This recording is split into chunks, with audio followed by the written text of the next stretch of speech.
Vidéo Yu-Gi-Oh! Sur les staples. Donc, la première carte qu'on voit, bah, c'est Piotr Structure Psy, donc il va comboter avec Gamma qu'on verra après. Corbeau DD, peut-être pas la meilleure staple du jeu, ni la meilleure entrave d'ailleurs, mais en gros, en effet rapide, elle peut bannir une carte adversaire dans un de ses cimetières. Dans la méta actuelle, il y a certains decks que ça leur fait mal, notamment Dritron si vous leur bannissez la rituelle, ou n'importe quel deck qui a besoin d'une carte en particulier dans son cimetière. Je vous recommande pas de bannir Benten maintenant qu'elle est à 3 sur ce jeu, plutôt leur rituel contre Dritron. Mais ce qui est vraiment fort, c'est que l'effet n'est pas limité. Si vous en piochez 2 ou 3, vous pouvez jouer vos 2 ou 3 combos DD. Donc même si c'est pas la meilleure entrap, elle est pas limitée une fois par tour, c'est pour ça que je la trouve vraiment forte. Moi je la mène pas dans mon deck Cyber Dragon, mais il y a des decks qui peuvent la tuto, donc dans certains decks ça peut être intéressant. Notamment Elirusk qui peut tuto Corbeau DD, donc souvent les joueurs Tribrigade peuvent la tuto, ou ceux qui jouaient Spirale à l'ancienne. Bah, j'ai mis un Neosis d'effet, donc un Bailer, quoi. Bah, je pense qu'une permanence est beaucoup plus fort, mais ça reste une bonne entrap. Et pareil, dans un deck où vous avez besoin d'un niveau 1 ou d'un attribut lumière ou de magicien, ça peut bien comboter à la place d'une permanence, mais sans les caractéristiques d'attribut, je préfère jouer une permanence dans mon deck. Mais ça reste une bonne entrap. Donc, oiseau dérouillage. Oiseau dérouillage, ce qui est fort, c'est que après que l'adversaire il ait pioché une carte ou tuto une carte, vous la défaussez. Et s'il n'a pas de réponse, ben, en gros, il peut plus piocher ni ajouter de carte le reste de ce tour, vous-même inclus, mais vu que vous le faites en général par un tour de l'adversaire, ça ne vous gêne pas trop. Par exemple, Dritron, Sky Striker, Dragon Link, ça leur fait très mal. Dragon Link, ça l'empêche pas de jouer, mais ça lui réduit son tour. Dritron, ça lui fait passer son tour. Et Sky Striker, selon la main, ça peut lui faire une phase. Maxé, 3 Maxé. Alors, Maxé, c'est fou qu'il soit à 3 sur le jeu. Je pense que c'est la meilleure entrap du jeu, sans conteste. Si vous la résolvez et que l'adversaire il a pas de réponse, en général, ça vous gagne la partie 9 fois sur 10. Parce que à chaque fois qu'il va spé, vous allez piocher une carte. Donc si vous faites ça en réponse de chaîne quand il déclare spé, déjà vous allez piocher tout de suite.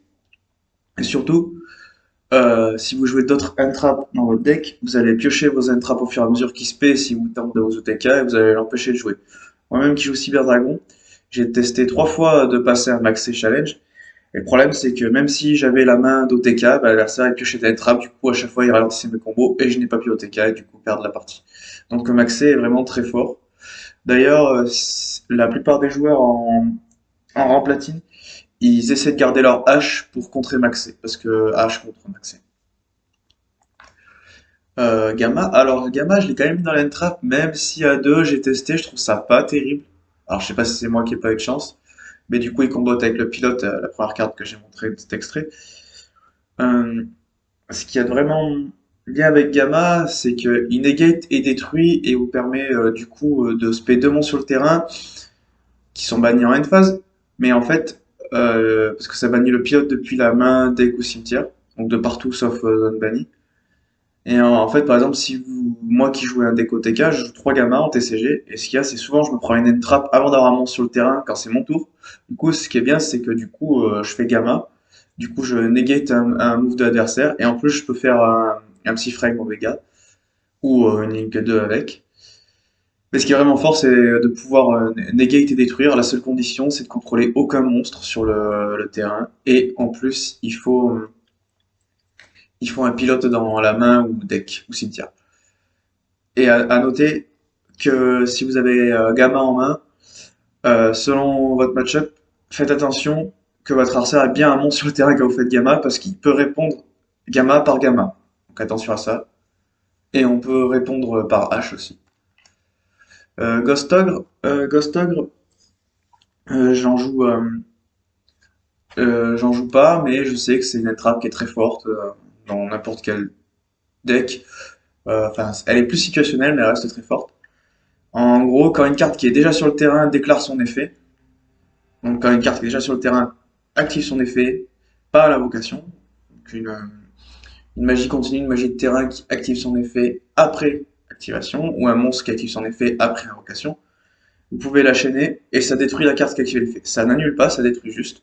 Par contre, ce qu'il faut savoir avec le rolling Yu-Gi-Oh, c'est que si vous faites ça sur une magie continue, une piège continue ou une magie de terrain, elles ont besoin d'être sur le terrain pour résoudre leur effet. Donc si vous chaînez Ghost Ogre à une magie continue, piège continu, magie de terrain, ça n'annulera pas l'effet, mais l'effet ne se résoudra pas parce que la carte ne sera plus sur le terrain. Donc un petit rolling à savoir. 3H, pour raison de son nom en français. La deuxième meilleure entrap, je pense, derrière Maxé. Elle permet d'annuler une action de tuto, une action de spé depuis le deck et une action de foolish.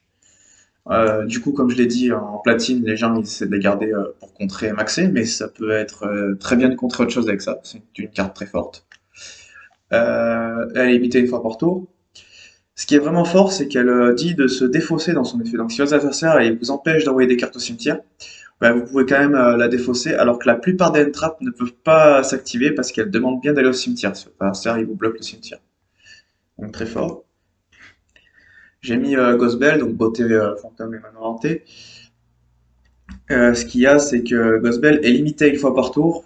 Et pour moi, c'est pas la meilleure entrap du jeu, parce que même si son effet est très fort sur le papier, donc empêche de récupérer une carte depuis le deck, depuis le cimetière au deck ou extra deck, empêche de recycler une carte du cimetière, empêche d'invoquer une carte depuis le cimetière, une ou plusieurs, et empêche de bannir une carte depuis le cimetière. Donc ce qu'il faut savoir, ça empêche que les effets, pas les coups d'activation.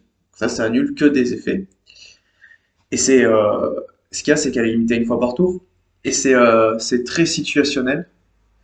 Donc oui, contre certains decks, ça va être très fort. Mais je préfère jouer un Corbeau DD qui peut être activé plusieurs fois par tour si j'en pioche deux, ou un Maître des crânes qu'on verra après, qui pareil n'a pas de limitation sur son effet. Donc c'est un peu la hache mais du cimetière. Donc une barrière de statut devant, parce qu'en fait avec Simorgh dans l'extra deck, vous pouvez la spé en end phase et aucun joueur ne peut invoquer spé excepté des monstres avant. Donc c'est hyper fort, c'est broken. Rien de plus à dire. Euh, Pot de la prospérité, donc ça c'est plus pour les decks contrôle parce que ça empêche d'OTK, sauf certains decks. Par exemple moi j'avais joué cette carte dans Cyber Dragon, je peux quand même OTK.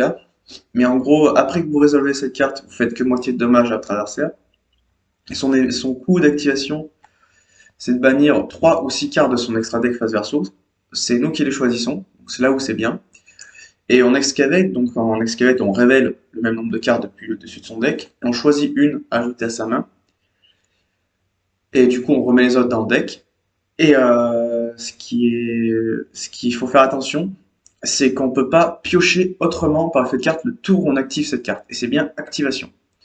Donc vous ne pouvez pas piocher autrement. Donc un deck, par exemple Tribrigade qui a la link qui peut piocher, si vous jouez Tribrigade et que vous avez déjà fait l'effet de la link de piocher, vous ne pouvez pas activer cette carte, et inversement. Et si vous prenez H sur votre pot de prospérité, vu que c'est que l'effet et pas l'activation qui est annulée, vous ne pourrez pas piocher par exemple avec la link Tribrigade, pour un exemple. Donc à faire attention au rolling de cette carte, mais c'est une carte très forte. Orage foudroyant, deux effets très simples et très forts. Si on contrôle pas de carte face recto, on peut détruire tous les monstres adversaires ou détruire toutes les magies pièges. Les monstres adversaires que sans mode attaque, bien sûr. Du coup, c'est beaucoup pour les decks OTK. C'est pour les decks seconds plutôt. Pas forcément OTK, mais les decks qui jouent en deuxième. Parce qu'il faut contrer aucune carte face recto. Ou type Subterror qui joue beaucoup face verso, qui peut la jouer aussi, par exemple. Mais c'est plus pour les decks qui veulent jouer second ou OTK. Plus du tout gouverneur. Donc, quand on active cette carte, l'adversaire ne peut pas répondre par un effet de monstre. Après avoir activé cette carte, votre adversaire prend plus de dommages tout le tour. Et par contre, tous ces monstres actuellement sur le terrain, quand vous résolvez cette carte, ils ont leur effet annulé jusqu'à la fin du tour. C'est très fort. Ça empêche d'OTK, mais ça reste très fort. Plumeau de Namorpi est à 1 sur la banlist. Je pense que tous les decks devraient jouer un Plumeau parce qu'on détruit toutes les magies pièges adversaires sans aucune restriction. Donc je vois pas de raison de ne pas jouer cette carte. Euh, un Rageki, parce que ça détruit tous les monstres contrôlés par l'adversaire. Ça peut soit passer le negate, soit détruire tous ces monstres, donc je trouve ça très fort. Trou noir, pareil, bah, ça détruit tous les monstres sur le terrain, donc les vôtres aussi, donc dans certains decks ça compte vote bien. Même si l'adversaire a une negate, Ça, au moins, ça lui fait passer une negate. Pour revenir sur Entromore Rageki, en gros, dans la méta actuelle, je sais pas ce que ça vaut. Si on est tourné comme en TCG, une méta qui a pas trop de monstres qui sont protégés par la destruction d'effets de cartes, ça peut être deux cartes fortes. Si la méta a beaucoup de monstres pas affectés ou pas destructibles, c'est vrai que c'est pas les meilleures options. Mais bon, à savoir que Rageki reste des bonnes cartes. Nibiru, donc dès que l'adversaire a invoqué au moins 5 monstres ce tour, n'importe quel tour, vous pouvez activer cette carte que pendant la main phase, mais n'importe quel tour. En général, c'est plus le tour d'adversaire. Très peu de decks qui invoquent, je sais même pas s'il y a un deck qui invoque 5 monstres pendant votre tour, enfin, pendant le tour d'adversaire. En gros, bah, Nibiru, dès que l'adversaire il a spé 5 monstres en main phase, vous pouvez déclarer cette carte à partir de 5 monstres ou plus. Et vous sacrifiez tous ces monstres, vous lui mettez un jeton qui a la même attaque et défense que tous ces monstres sacrifiés, et vous invoquez Nibiru de votre côté, et vous choisissez les positions d'attaque-défense du token et de Nibiru de votre côté. Donc contre les decks qui ne mettent pas de monstres à negate avant la cinquième invocation, c'est très fort. Par contre, les monstres qui mettent une negate avant la cinquième invocation, bah, ils vont tout simplement répondre à Nibiru et annuler. Donc, carte forte, mais elle peut se faire negate. J'ai mis le Kaiju Vent en staple. Alors, le vent par rapport au problème de la statue de barrière qui empêche d'invoquer SP des vents, donc c'est le seul Kaiju qui passe ça. Et tous les Kaiju sont des staples en général. Le Machine, il peut être tuto dans Cyber Dragon. Game Ciel, c'est celui qui a le moins d'attaque, et dans les decks hauts, il combote bien, etc. Tous les Kaiju sont valables. J'ai juste mis le vent pour montrer le contre-exemple au lock Simorgh statue. Apex qui peut être invoqué avec Simorgh, mais je trouve que c'est mieux d'invoquer la barre statue en phase avec la ligne 3 Simorgh. Du coup, bah, une fois par chaîne, vous pouvez renvoyer un monstre valet de brume depuis votre terrain à la main, et vous annulez une activation de carte adversaire, vous la détruisez.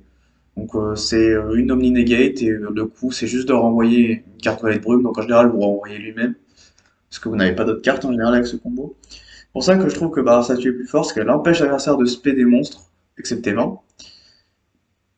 Et ça, c'est juste une negate. C'est pour ça que moi je préfère la barre statue. Après, les deux sont une option à 6 morts. Le maître des crânes. Donc ça, c'est, comme je disais, c'est comme Corbeau DD ou Manoir Hanté, ça vise le cimetière. Ça annule un effet de carte activé dans le cimetière. Et en avancée de carte depuis le cimetière à la main, comme la plupart des trappes. Ce qu'il y a, c'est que c'est pas une fois par tour. Si vous en avez 3 en main, vous pouvez jouer les 3. C'est pour ça que Corbeau DD ou Maître des crânes sont pour moi meilleurs que Ghostbell. Chacun son avis. Super polymérisation. Alors, dans la méta, j'ai pas l'impression qu'il y a trop de decks ténèbres, mais le jeu est encore très récent. Donc, je la mets quand même dans le cas où le jeu sera privé à la deck ténèbres.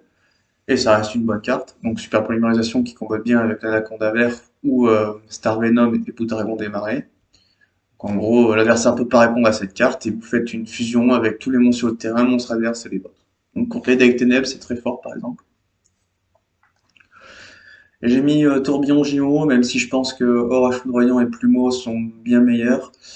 Je me suis dit, il n'y a pas de Best of 3 sur ce jeu, mais moi, en Best of 3, en TCG, j'aime bien enlever mes orages et, et mon plumeau des fois, et je mets les tourbillons jumeaux à la place, parce que l'adversaire, par exemple, contre un deck, par exemple, moi je joue Cyber Dragon TCG, donc contre moi, alors ça, il va sider beaucoup de cartes genre comme Ordre Impérial, enfin des pièges et des cartes qui m'empêchent d'activer des magies, genre parfois anti-magie. Du coup, s'il me déclare ça avec Tourbillon Gémeaux, on peut chaîner par-dessus. Alors que Orage Foudroyant, le problème c'est que c'est pas des magies jeux rapides, Orage Foudroyant avec le mode de rapide. C'est vraiment juste parce que c'est une magie jeu rapide que des fois c'est une meilleure option, Tourbillon Jumeaux. Et du coup, bah, l'effet, ça détruit deux cartes magie en défaussant une carte. Donc c'est moins fort sur le papier en effet, Orage Foudroyant en plumeau, mais le bon côté c'est que c'est une magie jeu rapide. Alors, les appeler par la tombe, c'est à deux copies sur la banlist. Donc, en gros, ça cible un monstre dans le cimetière, donc pas une carte, un monstre dans le cimetière. Ça le bannit. Et après l'avoir le banni, jusqu'au prochain tour, donc le tour où l'activer et le suivant, l'effet de cette carte est annulé. Donc, ça vise principalement les end traps, mais ça peut viser aussi, par exemple, une Benten contre Dritron, ou n'importe quelle carte forte dans un deck qui joue le cimetière. Et donc ça vous protège des trappes en gros. Et à faire attention, si vous faites appeler par la tombe sur une hache de l'adversaire, bah, au tour suivant, si vous avez une hache en main, ne l'activez pas. Parce qu'elle va se résoudre, mais l'effet ne va pas marcher. Et elle est K2. C'est pour ça que j'ai mis juste à côté désignateur de la suppression. Ça c'est un peu appelé par la tombe, mais en version plus compliquée. En gros, on déclare une carte, un nom de carte. Donc je dis Nibiru par exemple. Donc ça marche pas que sur Entrap, ça marche sur tout. Je la bannis depuis mon deck. Donc il faut une copie de la carte que vous voulez bannir dans votre deck. Et jusqu'à la fin de ce tour, les effets du carte de même nom sont annulés. Par exemple, l'adversaire il me fait maxer.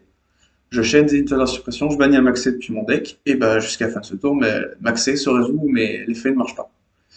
Et du coup, j'envisage peut-être de mettre ça, parce que moi je joue appelé par la tombe actuellement en classé. Mais le problème, c'est que à 2, j'ai l'impression de jamais l'avoir, alors que désignateur, on peut jouer à 3. Donc à voir, faut jouer l'un des deux. À voir. Gouttelette de l'interdit. Donc ça, c'est comme plus tout gouverneur, mais en version plus compliquée, et en version plus forte. On envoie un nombre de cartes depuis notre main et terrain au cimetière, et on choisit le même nombre de monstres sur le terrain de l'adversaire, et on annule leurs effets, on divise leur attaque par deux, et l'adversaire il peut pas répondre à une carte du même type qu'on a défaussé. Donc si vous défaussez, enfin défausser et envoyer, si vous en, par exemple, pour donner un exemple, mon deck Dragon, je joue un orage ou un plumeau, je chaîne par-dessus ma droplette, j'envoie mon orage ou mon plumeau au cimetière, j'envoie en général un Hertz en main si je l'ai au cimetière, donc ça fait deux cartes, je peux annuler deux monstres adversaires. Et vu que j'envoie une magie et un monstre, l'adversaire il pourra pas répondre par un effet de monstre ou une carte magie. Il pourra répondre que par un piège. Et si vous envoyez trois cartes, vous pourrez cibler trois monstres. Si vous envoyez magie, monstre, piège, il peut absolument pas répondre à la carte. Et du coup, bah, c'est très fort parce qu'on peut OTK malgré qu'on joue cette carte. C'est en gros un plus tout gouverneur, mais qui vous empêche pas d'OTK. Mais par contre, il faut que le deck puisse assumer d'envoyer des cartes au cimetière. Donc voilà. Hommage torrentiel. Alors, pour moi, c'est une step sur ce jeu parce que il y a quand même pas mal de deck control qui fonctionnent bien sur le jeu. Genre, je pense à Edlich, c'est celui que je vois le plus, moi. Et elle n'est pas limitée. Donc, à l'invocation, lorsqu'un joueur invoque, n'importe qui, on peut chez cette carte détruire tous les monstres sur le terrain. Et par exemple, un deck Edlich, il s'en fout royalement, parce qu'il joue qu'un seul monstre, son monstre sera invoque par son propre effet. Il joue que des pièges à côté. Donc, par exemple, un deck Edlich, c'est une super step. À force égale, donc il y a Money Match.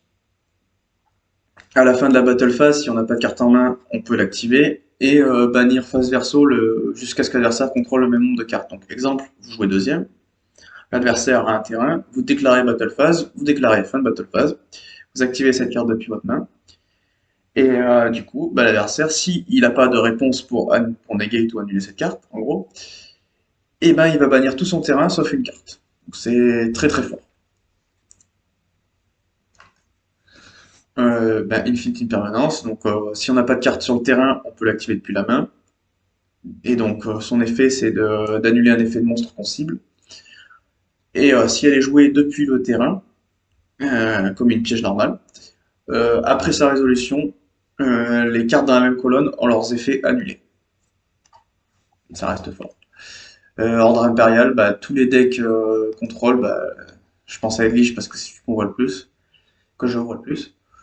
En gros, cette carte elle empêche tous les deux joueurs de jouer des magies. Et durant chaque stand-by phase, il faut payer 700 points de vie, donc c'est un coût obligatoire. Donc le joueur qui joue cette carte, quand il peut plus payer les points de vie, la carte part au cimetière. Du coup, c'est dans les decks contrôle, c'est super fort. Espace de négation, pareil, même exemple, deck contrôle, style un deck Unleash. Quand on rejoue cette carte, l'adversaire il peut pas invoquer spécialement, enfin n'importe quel joueur ne peut plus invoquer spécialement le monstre. Et si cette carte est envoyée, ah oui, si une carte est envoyée depuis le terrain, deck ou terrain au cimetière, détruisez cette carte. Qu'il y a moyen de l'enlever. En plus, on peut l'enlever soi-même, ou l'adversaire peut l'enlever. Je sais pas ce que ça vaut. C'était très fort il y a quelques années auparavant. Je ne sais pas si c'est fort actuellement, mais ça a l'air de rester fort. Et je pense pas que c'est pour rien que c'est une copie sur la banlist. On va maintenant les cartes de l'extra deck. Donc Boudragon des marais et Star Venom. Donc Dragon des Marées demande deux mêmes monstres du même attribut mais type différent, et Star Venom de Ténèbres, donc c'est les targets à super polymérisation avec l'Anaconda vert. Du coup, les deux F0, il y en a un, le premier, il demande deux monstres X6 du même rang, mais pas des monstres X6 numéros. Et du coup, on le fait juste pour pouvoir rank up le deuxième par-dessus, et le deuxième, il n'est pas destructible ni au combat ni par des effets de carte. Et une fois par tour, lorsqu'un effet de monstre est activé, il peut negate, et s'il negate, il prend le contrôle du monstre. Donc c'est très très fort. Je pense que c'est tous les decks qui peuvent jouer deux monstres rank 4 facilement, faut jouer ça. Béatrice, je sais pas ce qu'elle vaut dans la méta, mais pouvoir envoyer une carte au cimetière en effet rapide, c'est super fort. Elle est pas limitée. Donc c'est simple. Si vous pouvez faire un X6, vous invoquez cette carte. En effet rapide, vous pouvez envoyer n'importe quelle carte depuis votre deck au cimetière et c'est super fort dans la game. Donc VFD est à une copie sur jeu, donc roi véritable de toutes les calamités. Les decks Virtual World peuvent l'invoquer facilement. En gros, c'est un rang 9 qui dit qu'en effet rapide, vous pouvez détacher un tel. Cette carte, vous déclarez un attribut, et tous les monstres sur le terrain viennent de cet attribut, et tous les monstres de cet attribut ne peuvent pas activer leur effet ou attaquer. Donc vous déclarez divin, et l'adversaire il peut rien faire. Voilà. Et je déclare toujours divin avec cette carte quand je la joue. Au moins, je suis sûr que l'adversaire il peut pas jouer des trucs spécifiques à attributs, parce qu'il n'y a pas de support pour les monstres divins. Et vu que tout ce qui touche le terrain devient divin, l'adversaire peut pas jouer, parce qu'il peut pas attaquer, il peut pas activer l'effet monstre. Enfin voilà. Zeus a une copie sur Albaniste, pareil, carte très forte. Donc normalement c'est un rang 12, mais il peut se rank up par-dessus un X6 du moment que le tour où vous voulez le rank up, il y a un X6 qui a attaqué. Voilà. Juste s'il y a un X6 à attaquer, vous pouvez faire une rank up de Zeus par-dessus un X6. Donc c'est facile comme condition d'invocation.